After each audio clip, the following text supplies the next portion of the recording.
kurang lebih mirip dengan Mhm, konsumsi ya. Artinya dia ini dalam kondisi juga membaik dari secara kuartalan ya. Kalau kita mhm, melihat secara umum investasi itu akan membaik dibandingkan kondisi awal pandemi ya. Walaupun sebetulnya investasi ini kalau kita melihat sektornya juga tidak semuanya bergantung karena kondisi pandemi. Jadi mhm. beberapa jenis investasi seperti manufaktur itu justru pada saat pandemi dia meningkat ya. Jadi tidak terlalu terpengaruh adanya pandemi gitu.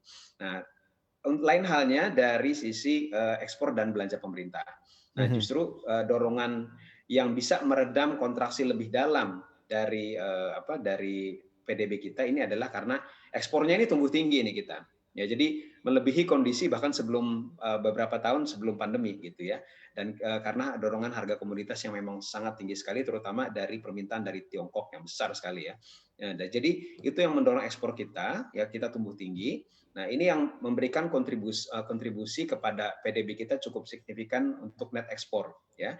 Belanja pemerintah juga begitu. Ya, jadi belanja pemerintah karena pemerintah Mhm. menggenjot dari sisi belanjanya ya dengan program pemulihan ekonomi nasional, ya ini juga diperkirakan akan mendorong meredam daripada kontraksi pada sisi konsumsi masyarakatnya.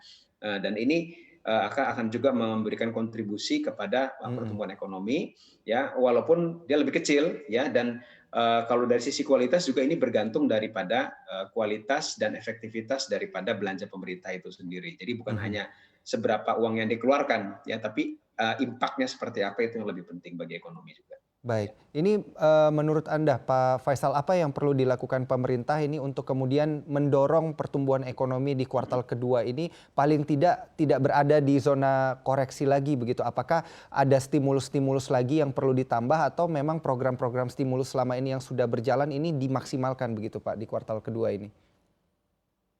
Kalau di kuartal kedua, kita memang prediksikan tidak akan kontraksi lagi ya. Kita prediksikan Mhm, tadi kan 4-5%.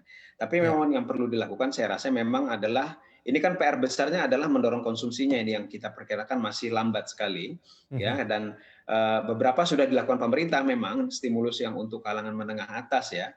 Nah, tapi saya rasa juga kita perlu memikirkan stimulus yang tidak sifatnya short live ya, short term gitu. Jadi mhm, seperti misalkan PPNBM itu dia akan penjualan pada saat kortingnya itu diberikan memang meningkat, tapi nanti kan sejalan dengan penurunan korting sampai akhir tahun, kami perkirakan juga penjualannya juga atau pembeli konsumsi otomotifnya juga akan turun kembali.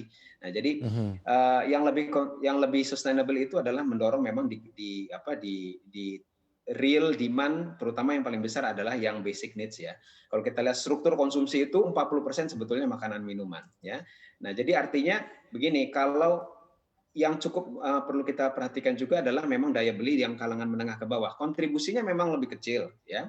mhm, Tapi kalau diberikan stimulus, mereka ini langsung meresponnya dengan kalau dapat penghasilan baru ya, tambahan uang, nah mereka merespon dengan berbelanja ya, terutama yang basic needs dan kalau ini dari sisi daya belinya ini ditingkatkan secara lebih sustainable, ini yang akan menggerakkan ekonomi juga ke depan. Ini jumlahnya jauh lebih banyak daripada kalangan atas mhm. ya. Dan begini, cara pendekatan stimulusnya tentu saja dari sisi pendapatan mereka. Ya, jadi program-program termasuk diantaranya adalah padat karya tunai ya yang semestinya diperbanyak gitu ya, yang banyak menyerap tenaga kerja. Jadi bukan hanya Mhm, bergantung pada bansos ya, karena baik. bansos itu penting untuk menyelamatkan mereka yang miskin, tapi yang lebih sustainable itu adalah jika mereka bisa keluar dari kemiskinan karena Mhm. pendapatan mereka meningkat ya. Jangan lupa untuk install aplikasi CNBC Indonesia di App Store dan juga di Play Store untuk terus mengikuti informasi dan berita terkini terkait ekonomi dan juga bisnis.